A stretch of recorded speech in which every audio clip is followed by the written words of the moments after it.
MQT.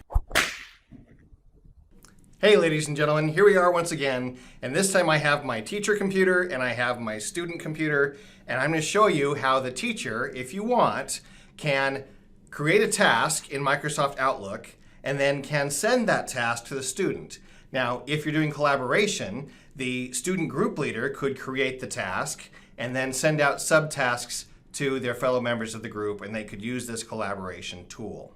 So, here we are in Outlook on both devices, but as you can see, this one, the teacher device, is focused in the task view, and this one, the student device, is focused in the standard email view. So here we go. As the teacher, I'm going to simply create a new task, and I'm going to make it say, oh, how about finish the outline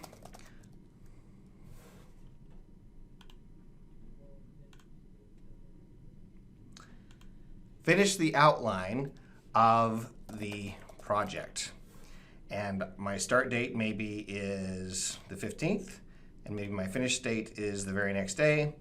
And of course it has a status of not started. That priority I'm going to make probably pretty high because this is a crucial current project. And percent complete, of course, is the moment 0. Now, when I go ahead and save this, here in my view, it creates it, as you can see there. It has it created there, but this hasn't closed yet because if I want to, I can add some details. I could add some steps. I could add some procedures.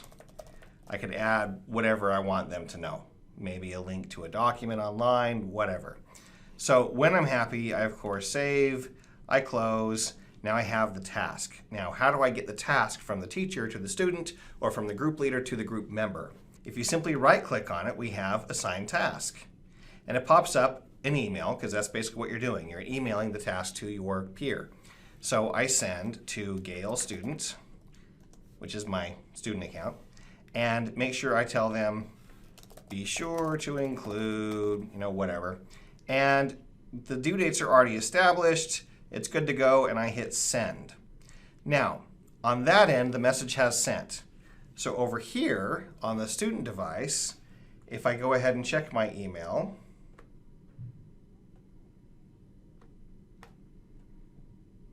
there it is. The task has arrived. Now, if I click on that, it has just like a calendar invite whether I accept or I decline.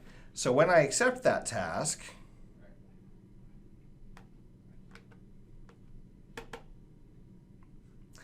it wants to know whether I'm going to email a response and that kind of thing. So I can say, go ahead and send it. And we're off and running. Now, it disappears from email. Why? Because it goes straight to your task view.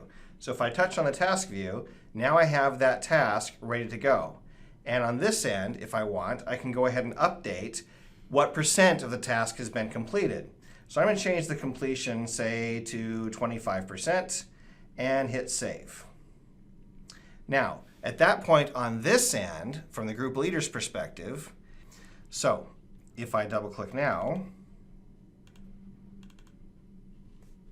it tells me that the percent complete. As you can see, there's 25.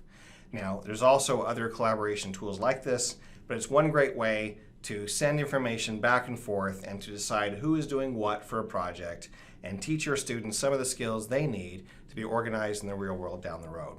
So anyway, thanks for watching. That's sending an email task. Manteca Quick Tip.